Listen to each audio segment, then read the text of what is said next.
കരമനയിൽ നിന്ന് അനന്തൻ ചേരുന്നുണ്ട്. അനന്തൻ, പലയിടത്തുനിന്ന് ആളുകൾ വിളിക്കുന്നു, ആളുകൾ വളരെ നിരാശരാണ്. ഇത് പറഞ്ഞിട്ട് എന്ത് കാര്യം, ചിലരെങ്കിലും രോഷം പ്രകടിപ്പിക്കുന്നുണ്ട്. കരമനയിൽ എന്താണ് അവസ്ഥ? ഇപ്പോൾ കരമനയിൽ നേരത്തെ ഒരു ചേട്ടൻ വിളിച്ചതാണ്. ആളുകൾ ഇങ്ങനെ നോക്കിയിരിക്കല്ലേ? ഇവിടെ ചെറിയ രീതിയിൽ വന്ന് തുടങ്ങിയിട്ടുണ്ട്. പക്ഷെ ഇതിന് വേറൊന്നുമല്ല, ഇതിന് എന്താണ് റീസൺ? ഈ ഇത്രയും ട്രിവാൻഡ്രം സിറ്റിയിൽ മുഴുവൻ നല്ല രീതിയിൽ വെള്ളം കെട്ടിക്കൊണ്ടിരിക്കുന്നത് ഇത്ര പെട്ടെന്ന് നിൽക്കാൻ കാരണം എന്താണ്? ഇത് ഏത് രീതിയിലാണ് ഇതിനെ റെക്ടിഫൈ ചെയ്യാൻ ഉദ്ദേശിക്കുന്നത്? അല്ലെങ്കിൽ ഇവർ എന്ത് വർക്കാണ് ചെയ്തത്? ഇതിനെപ്പറ്റി മാതൃഭൂമി ഒരു കാര്യമുള്ളത്, വാട്ടർ അതോറിറ്റി, മേയർ എല്ലാവരും വെച്ചൊരു ചർച്ച നടത്തണം. കാരണം ഇത് ഇത്രയും ദുരിതമായിട്ടുള്ള ഒരു അനുഭവം തിരുവനന്തപുരക്കാർക്ക് ഉണ്ടായിട്ടില്ല. അല്ല, കഴിഞ്ഞ ദിവസമൊക്കെ നമ്മൾ ഇതുമായി ബന്ധപ്പെട്ട് കൗൺസിലർമാരും അല്ലെങ്കിൽ ഉത്തരവാദിത്തപ്പെട്ടവരൊക്കെ സംസാരിച്ചു. എല്ലാവരും നമ്മളോടും ചർച്ചയിൽ പങ്കെടുക്കുമ്പോൾ അങ്ങേക്കും അറിയാലോ, ഇപ്പം ശരിയാക്കി തരുന്നത് എല്ലാം അരമണിക്കൂറിനാണ് ശരിയാവും, ഒരു മണിക്കൂറിനാണ് ശരിയാവുന്നത്. പക്ഷേ ശരിയാവുന്നില്ല. നമ്മളും എന്ത് ചെയ്യാൻ പറ്റും?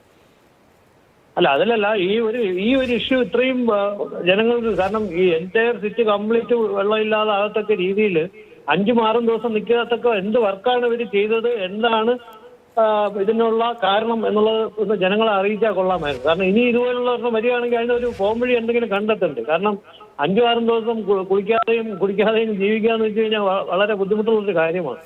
അപ്പൊ ഇത് എന്താണ് ഇതിന്റെ കാരണം, അല്ലെങ്കിൽ ഇത് ഇനിയും ഉണ്ടാകാതിരിക്കാൻ ഇവർ എന്ത് ചെയ്യുന്നു എന്നുള്ളതിനെ കുറിച്ചുകൂടെ ഒന്ന് സ്റ്റഡി ചെയ്തില്ലെങ്കിൽ വളരെ ബുദ്ധിമുട്ടാണ്. കാരണം ഇനി ഇതുപോലെയൊക്കെ വന്നു കഴിഞ്ഞാൽ സിറ്റിയിൽ ശ്രീ അനന്തൻ, ഇപ്പൊ കഴിഞ്ഞ ദിവസം വന്ന വാർത്ത, ഒരു യോഗമൊക്കെ ചേർന്നു, യോഗം ചേരുമ്പോൾ ഇതൊക്കെ വിലയിരുത്തുമല്ലോ. അപ്പോൾ കാര്യങ്ങളൊക്കെ പാളിപ്പോയി, വേണ്ട രീതിയിലൊന്നും ചെയ്തില്ല എന്നൊക്കെ യോഗത്തിൽ മന്ത്രി തന്നെ വിലയിരുത്തി.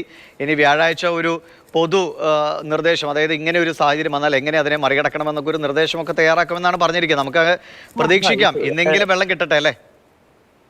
അതെ സാർ.